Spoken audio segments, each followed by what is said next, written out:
ओम शांति। बाबा ने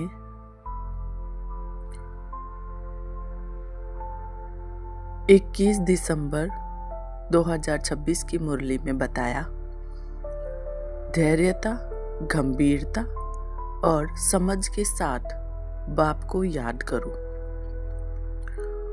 उसका अर्थ है धैर्यता, गंभीरता और समझ, ये तीनों आपके बुद्धि में हो तब आप बाप को बैठ के याद करो। अर्थात बुद्धि में हो कि मैं समझ आत्मा हूँ। क्या समझ हो कि मैं आत्मा हूँ और ज्योति बिंदु निराकार हूँ। दूसरी बात, किसे याद कर रही हूँ? समझ क्या हो? मेरी समझ हो कि मैं परम पिता परमात्मा निराकार अपने बाप को याद कर रही हूँ और अपने बाप से, अपने पिता से शक्तियाँ मांग नहीं रही हूँ, शक्तियाँ ले रही हूँ।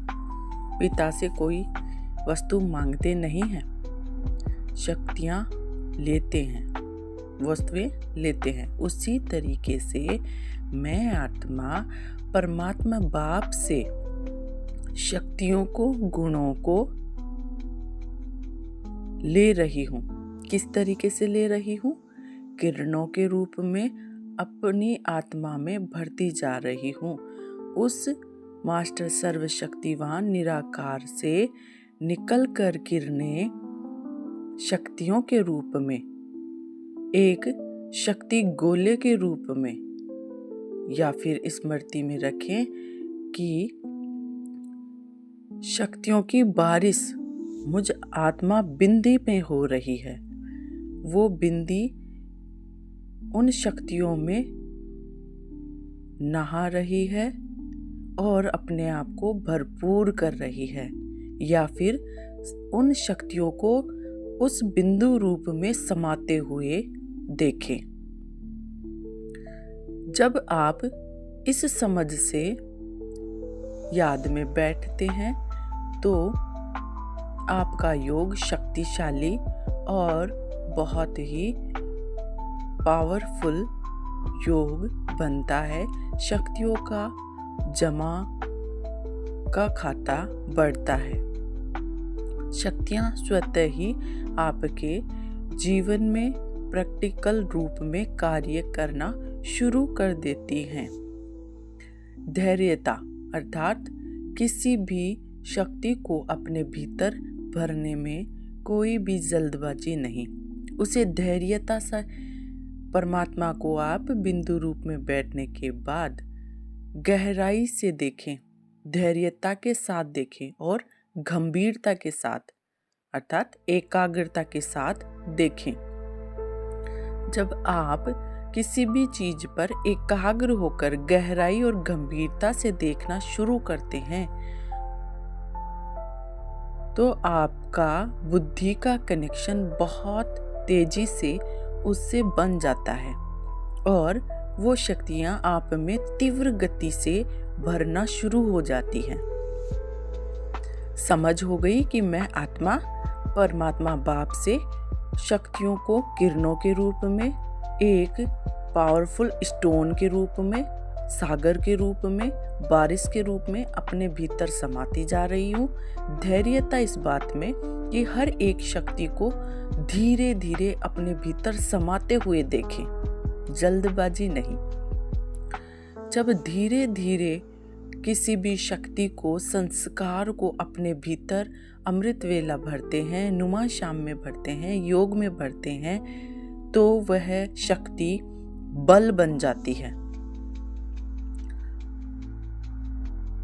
कुछ समय की शक्ति ना बनकर सदा काल की शक्ति बन जाती है और वह लंबे समय तक आपका सहयोगी, साथी और गुण में परिवर्तन हो जाती है। इसके लिए धैर्यता होना बहुत ज़रूरी है, क्योंकि संस्कार हमें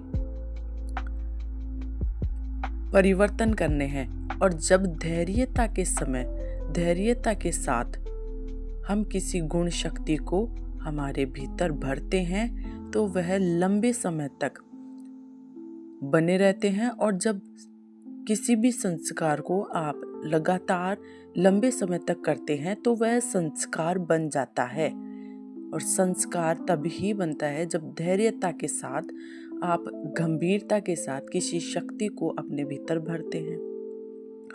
जब धैर्यता आ जाएगी तो संस्कारों में, शक्तियों में बल भरना शुरू होगा और वो शक्तियां आपकी नेचुरल शक्ति बनना शुरू हो जाएगी। गंभीरता मतलब उस समय आपको सिर्फ और सिर्फ आपका एक ही उद्देश्य हो कि मैं आत्मा इस वक्त अपने परम पिता परमात्मा बाप से शक्तियों को ग्रहण कर रही हूँ, अपने भीतर भर रही हूँ। उसके अलावा आपके बुद्धि में कोई संकल्प ना हो, कोई भी सांसारिक संकल्प नहीं हो। आपकी बुद्धि में सिर्फ और सिर्फ इस बात को लेकर आप बैठें कि मैं आत्मा अपने परमात्मा बाप के पास बैठी हूँ, जीते जी मर गई दुनिया से। अर्थात जब मैं आत्मा इस शरीर की टचिंग में आती हूँ तो सांसारिक बातें मुझे परेशान करेंगी, और जब मैं आत्मा के भान में बैठती हूँ देह से परे होकर, अर्थात जी रही हूँ लेकिन जीते जी मर गई हूँ, उस भाव में, उस गंभीरता से बाप को याद करती हूँ, तब याद बहुत ही गहरी और सफलता, शक्तियाँ, भरपूरता को आपके आत्मा में उतार के लाती हैं। गंभीरता का मतलब आपको अपने आप को आत्मा समझ के परमात्मा से शक्तियाँ लेनी है और उस समय ध्यान रखना है, अटेंशन देना है अपने आप पर कि कोई भी बाहरी एक भी छोटा सा भी संकल्प आपको उस समय डिस्टर्ब ना करे। जब ये स्थिति आपकी बनना शुरू होगी तो आपका योग स्वतः ही पावरफुल बनना शुरू हो जाएगा और संस्कार परिवर्तन होना शुरू हो जाएंगे। इसीलिए बाबा ने इन तीनों को एक साथ जोड़ दिया, धैर्यता, गंभीरता और समझ। जब आप इन तीनों बातों को फॉलो करना शुरू करते हैं तो संस्कारों का परिवर्तन सहजता, सरलता और तीव्रता के साथ परिवर्तन होना शुरू हो जाते हैं। समझ रहे हैं? इन तीनों को फॉलो करने से आपके संस्कार सहजता, सरलता और तीव्रता के साथ परिवर्तन होना शुरू हो जाते हैं। जब आत्मा स्वयं को भरती है तो जो आत्मा भर गई वो स्वतः ही उन गुणों का दान भी करेगी।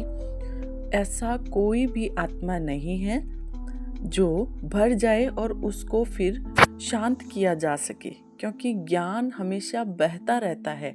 यदि ज्ञान ठहर जाए तो वो समाप्त हो जाता है, और ज्ञान जब बहता रहता है तो वह वृद्धि को पाता है। कोई भी वस्तु ले लो, कोई भी चीज ले लो, जिस चीज का हम यूज करते हैं तो वो चीजें हमारे जीवन में बढ़ती जाती हैं। चाहे शरीर को किसी भी संस्कार में डालना हो, किसी आदत को डालना हो, या किसी संस्कार के साथ शक्ति को आपको चलाना हो, तो वो चीजें बढ़ती जाएंगी। तो इसीलिए बाबा ने कहा कि धैर्यता, गंभीरता और समझ, ये तीनों जब साथ में चलेंगी तो आपके संकल्पों में तीव्र गति से परिवर्तन होना शुरू हो जाएगा। दूसरी बात बाबा ने कही कि याद से याद को मिलाना है। समझ रहे हैं? याद से याद कब मिलेगी? याद से याद तब मिलती है जब हम आत्मा बन के अपने परमात्मा को याद करते हैं। जैसे कोई भी अगर आत्मा, जैसे परिवार के किसी भी सदस्य को आपको याद करना है तो आप पहले उसके शरीर को देखना शुरू करते हैं, तभी तो आपके सामने उसका चित्रण आता है बुद्धि में। सपोज करो कोई भी परिवार का आपका बच्चा है तो पहले आपके बुद्धि में उसके बच्चे का शरीर का ढांचा आता है, फिर आपको अटेंशन मिलता है कि मुझे उसे आत्मा रूप में याद करना है या कोई बात कहनी है। जब आप उससे बात करते हैं तो क्या आत्मा देख के बात करते हैं या शरीर देख के बात करते हैं? दो ही फॉर्म होती है ना।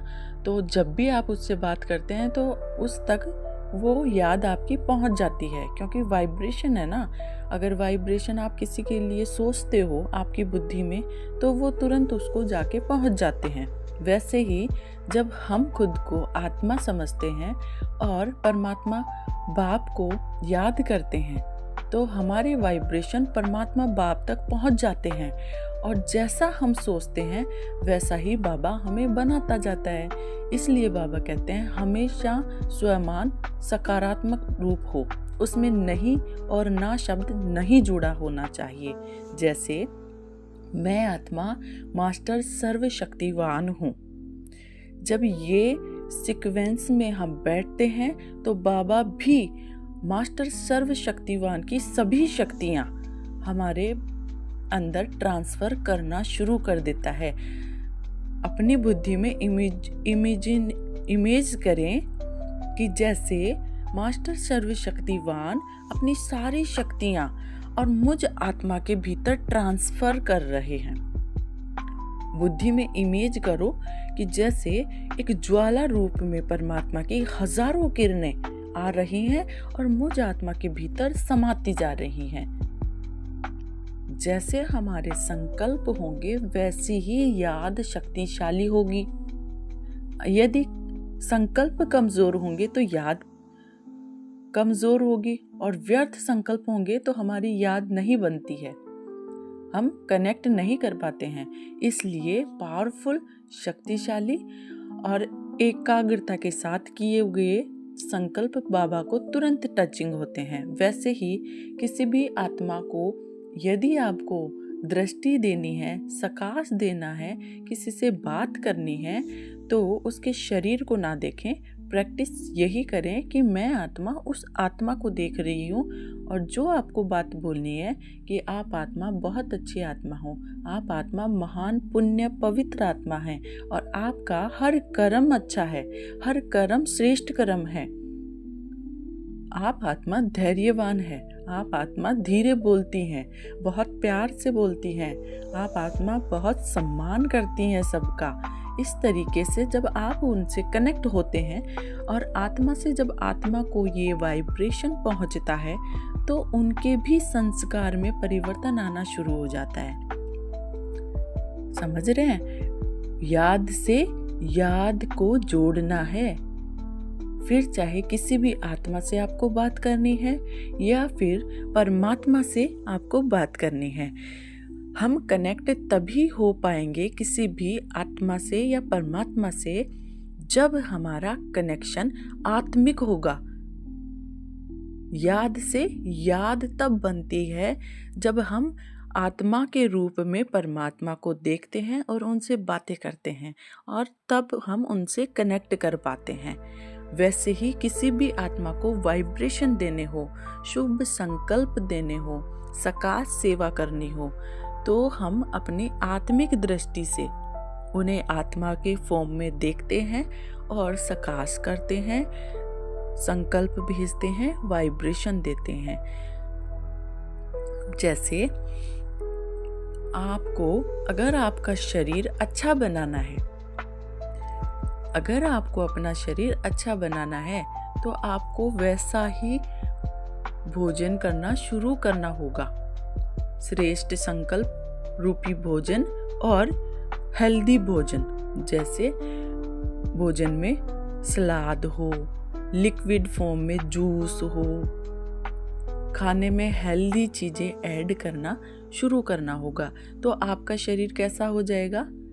हेल्दी होना शुरू हो जाएगा। तो जैसे आपके संकल्प होंगे वैसे ही संकल्प आपकी तरफ आएंगे।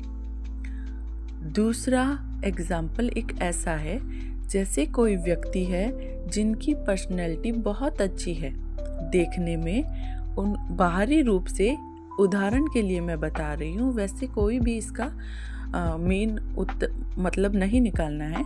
जैसे कि कोई भी आत्मा है जिनका शरीर अच्छा खासा है और उसने अच्छा कपड़े पहना है, सूट बूट पहना है, जूते अच्छे पहने हुए हैं और अच्छे सुंदर एक बिजनेसमैन की तरह वो चलना फिरना सब काम अपना करता है। और दूसरी ओर उसके विपरीत में एक ऐसा व्यक्ति है जो मजदूरी करता है, कपड़े उसके ढीले ढाले हैं, कहीं से फटे हुए हैं और पूरा वह मिट्टी में सना हुआ है, जैसे कि धूल मिट्टी में वो काम की वजह से पूरा सना हुआ है। तो क्या आप सपोज करेंगे कि वो बिजनेसमैन उस व्यक्ति के पास जाएगा? दूसरी ओर उसी व्यक्ति के पास में उस बिजनेसमैन जैसा ही एक और व्यक्ति खड़ा हुआ है और वो बहुत ही अपने आप को अपडेट में रखता है। तो वो बिजनेसमैन पहले किसके पास जाएगा? अपने जैसे आदमी के पास ही जाएगा ना, या फिर उसके पास? क्योंकि एक मुहावरा है कि अमीरों को गरीबी से बदबू आता है, लेकिन इस चीज को आप समझो कि जो चीज सिमिलर होती है, जो चीज समान होती है, वही चीज दूसरी चीज को खींचती अपनी ओर। पैसा पैसे को खींचता है। इट मीन्स फिजिकल वर्ड में नहीं, अगर बुद्धि में आप अपने आप को अमीर रिच मैन मान लेते हैं तो आपके पास पैसा धीरे धीरे स्वतः ही आने लगता है। यदि बुद्धि में आप अपने आप को श्रेष्ठ योगी तपस्वी मूर्त मान लेते हैं, बुद्धि से अगर आप मान लेते हैं, तो आपके पास ऐसे ऐसे ज्ञान के पॉइंट आना शुरू हो जाते हैं जो आपको तपस्वी मूर्त बना देते हैं। जैसे संकल्प दूसरे संकल्प को खींचता है, वाइब्रेशन को खींचती है, याद से याद जुड़ती है। बाबा ने कभी बताया कि आपकी याद तो पक्की थी लेकिन बाबा की आपको टचिंग नहीं हुई। ऐसा कभी हो सकता है? नहीं हो सकता, क्योंकि याद से ही याद जुड़ती है। जो बाबा का रूल है कि जैसा आप अपने मन की स्थिति को बनाते हो, जैसे आप अपने संकल्पों को बनाते हो, वैसे ही आप बनते जाते हो, वैसे ही आपकी ओर लोग आना शुरू करते हैं। जैसे आपको बताती हूँ, आपका जैसा माइंड सेट है, कोई भी एग्जाम्पल के तौर पे कोई व्यक्ति ऐसा है जिसका माइंड सेट बिल्कुल लो वाइब्रेशन वाला है, नकारात्मकता वाला है, तो उसके आसपास जितना भी उसका संग होगा ना, वो वैसा ही होगा। यदि उसका संग अच्छा हो जाए तो उसका वाइब्रेशन भी बदल जाएगा। लेकिन यदि वो नकारात्मक है तो उसके चारों तरफ नकारात्मक लोग ही होंगे, क्योंकि वो उनसे कनेक्ट हो पा रहा है। और जब आप पॉजिटिव ऑरा में प्रवेश करते हैं, पॉजिटिव संकल्पों में प्रवेश करते हैं, अपने माइंड सेट को पॉजिटिव बनाना शुरू कर देते हैं, तो आपके पास फिर नेगेटिव आ नहीं सकता। जैसे एक रोशनी दीपक के पास अंधेरा आ नहीं सकता, क्योंकि उन दोनों की बनती नहीं है। वो नहीं कभी देखा है रोशनी को अंधेरे को खींचते हुए? रोशनी हमेशा क्या करती है? अपने प्रकाश को फैलाती है। वो सिर्फ और सिर्फ प्रकाश को ही अपनी ओर खींचती है। वैसे ही हमारे संकल्प होते हैं। जैसे हम संकल्प रखते हैं, हमारा जैसा माइंड सेट होता है, वैसे ही आत्माएं, तेजस्वी आत्माएं, महान आत्माएं, पुण्य आत्माएं, वैसे ही आत्माएं हमारे सानिध्य में आना शुरू होती हैं, हमारे पास बैठना शुरू करती हैं। तो संकल्पों का भी यही फॉर्म है। ऊर्जाएं वैसी ही बहती हैं जैसा आप सोचते हैं।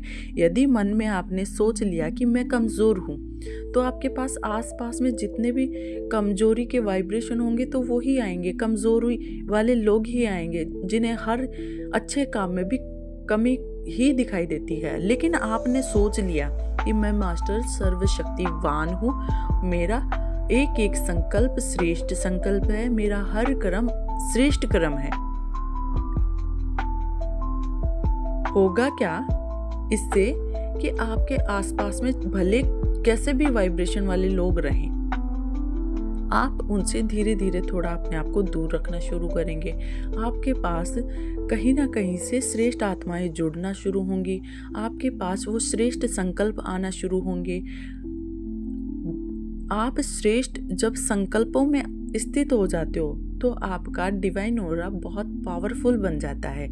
इसलिए जब याद से याद जुड़ती है, इसलिए बाबा ने कहा जब याद से याद जुड़ती है तो आप स्वतः ही शक्तिशाली बन जाते हो। जब आप मास्टर सर्वशक्तिवान परमपिता परमात्मा के पास जुड़ जाते हो तो आप स्वतः ही मास्टर सर्वशक्तिवान बन जाते हो। और यही स्मृति पक्की करनी है, धैर्यता के साथ, गंभीरता के साथ और समझ के साथ। जब समझ आपकी क्लियर होती है, जब बुद्धि में आपका लक्ष्य क्लियर होता है, आप एक टक फोकस हो जाते हैं उस लक्ष्य पे, उस गुण पे, उस शक्ति पे, और वो धीरे धीरे आपके जीवन में आना शुरू हो जाती है। पहले आपके संकल्पों में आएगी। कुछ भी चीज आपके जीवन में आने से पहले संकल्पों में आना शुरू होती है, और जब संकल्पों में ठहराव, धैर्यता के साथ ठहराव आना शुरू होता है, गहराई के साथ रुकना शुरू होता है, समझ के साथ रुकना शुरू होता है। कोई भी संस्कार, जैसे दृढ़ता का संस्कार है, उसे आज आप धैर्यता के साथ, गंभीरता के साथ और समझ के साथ बाप की याद से याद मिलाओ और उस दृढ़ संकल्प की शक्ति को अपने भीतर बैठने दो। जब वो धीरे धीरे बैठेगा, फिर धीरे धीरे अपना चारों तरफ जमाव बना लेगा। पहले वो संकल्पों में आएगा, मनसा वाचा फिर कर्मणा। पहले मन में, फिर बोल में आना शुरू होगा, फिर धीरे धीरे आपके कर्म में आना शुरू हो जाएगा। तो आपको योग में सिर्फ और सिर्फ इतना ही करना है कि जिस भी शक्ति को आपको अपने भीतर भरना है, उस शक्ति के लिए आप धैर्यता, गंभीरता और समझ के साथ याद में बैठो, याद से याद को जोड़ो और उस संस्कार को परमात्मा से निकलकर अपने भीतर समाते हुए देखो, और देखो उसको विजुअलाइजेशन में डालो कि वो संस्कार बाबा की तरफ से निकल रहा है और मुझ आत्मा में भरता जा रहा है, और भरने के साथ साथ वो अपना एक स्थान भी बना रहा है, मतलब अपनी जड़ें मजबूत बना रहा है। मुझ आत्मा में उस संस्कार की जड़ें मजबूत बन रही है, फाउंडेशन मजबूत बन रहा है। जब फाउंडेशन मजबूत बन जाता है किसी भी वृक्ष का, तो वो वृक्ष हिलता नहीं है, भले चाहे कितने आंधी तूफान या परिस्थिति रूपी तूफान आए, वो वृक्ष कभी नहीं हिलेगा। अपने आप को ब्लेसिंग दे कि मैं आत्मा मास्टर सर्वशक्तिवान का बच्चा हूँ और दृढ़ संकल्पधारी हूँ, तो वो शक्ति आपके धीरे धीरे आपके स्वभाव संस्कार में भर जाएगी। प्रैक्टिकल रूप में आप उसे यूज करना शुरू करोगे। कहते हैं कई बार कि जैसे समय पर शक्ति का यूज होना ही मास्टर सर्वशक्तिवान बनाता है। यदि शक्ति है और वह समय पे काम ना आए, तो उस शक्ति का होना ना होने के बराबर हो जाता है ना? होना उसका ना होने के बराबर में हो जाता है। समझ रहे हो? अगर आपके पास कोई चीज है, भोजन है, और आपको बहुत तेज भूख लगी है, लेकिन आप उसको खा नहीं पा रहे हो, तो आप क्या कहोगे कि भोजन तो है लेकिन मैं खा ही नहीं पा रहा, तो क्या मतलब इस भोजन का होने का, है ना? तो उसका मतलब उद्देश्य तब पूरा होता है जब आप उस भोजन को उठा के अपने मुख में डालते हो और वो आपके पेट की भूख को शांत करता है। वैसे ही परमात्मा शक्तियों को अपनी आत्मा में डालें और देखें कि वो अपनी जड़ें बना रहा है। जब जड़ें बन जाएगी तो भूख और आपकी कमजोरी स्वतः ही शांत हो जाएगी। आपका फोकस सिर्फ और सिर्फ आपके गुणों और शक्तियों पर एकाग्र एकटक फोकस बना ले, समझ के साथ, धैर्यता के साथ और गंभीरता के साथ। तो देखेंगे आप कुछ ही समय में आप में गहराई से परिवर्तन होने वाला नहीं है, हो चुका है। आप देखेंगे कि आपके कर्मों में वो शक्ति निकल के बाहर आने लग जाएगी। कई बार ऐसा होता है जैसे कि कोई भी परिस्थिति होती है और हमें जिस शक्ति की ज़रूरत होती है वही शक्ति आती है और काम करके तुरंत चली जाती है। और आप सोचते हो कि मैं हर बार तो चुप नहीं रह पाती हूँ, लेकिन उस समय तो मैं बिल्कुल चुप थी, बिल्कुल शांत थी। बाबा ने कैसे मेरे को शांत किया, मुझे बोलने नहीं दिया, बाबा ने मेरे को बिल्कुल शांत कर दिया उस आत्मा के सामने। कैसे हुआ वो? जब आपकी गहराई में शांति उतरती है, परमात्मा बल इकट्ठा हो जाता है, तो वह शक्ति आपके स्वभाव में भी आती है और मन में भी आती है, वाचा में भी आती है और कर्मणा में भी आ जाती है। तब आपको पता चलना शुरू हो जाएगा। आपकी प्रैक्टिकल जीवन में वह शक्ति काम करना शुरू कर देगी। समय पे शक्ति का काम करना बहुत ज़रूरी है। जब ये शक्तियाँ समय पे काम करना शुरू करेंगी तब आप अपनी कर्मेंद्रियों के राजा बन जाएंगे। ओम शांति। अगर आपको ये वीडियो अच्छा लगा हो, ज्ञानवर्धक और ऐसे ही वीडियो देखना सुनना चाहते हैं तो इस वीडियो को लाइक शेयर सब्सक्राइब करें और हर आत्मा तक शेयर ज़रूर करें, क्योंकि आज बाबा हर एक आत्मा को संस्कार रूप से, फाउंडेशन रूप से मजबूत बनाना चाहते हैं। जिस आत्मा तक यह वीडियो पहुंचे वह आत्मा अपने स्वभाव संस्कार पर सहजता और सरलता के साथ काम करे और अपने आप को भरपूर करें। जो सहयोग देगा उसे सहयोग स्वतः ही मिलता जाएगा। यह बाबा का पक्का वादा है। ठीक है। ओम शांति। हर एक आत्मा बहुत बहुत सुखी और शांत और सहज परिवर्तन करने में अपने आप को बाबा की श्रीमत पर संपूर्ण रीति संस्कारों को परिवर्तन कर ले। मेरी ओर से हर एक आत्मा को शुभकामना है, बहुत बहुत शुभकामना। धन्यवाद पुण्यात्माओं, बहुत बहुत शुक्रिया आपका। ओम शांति।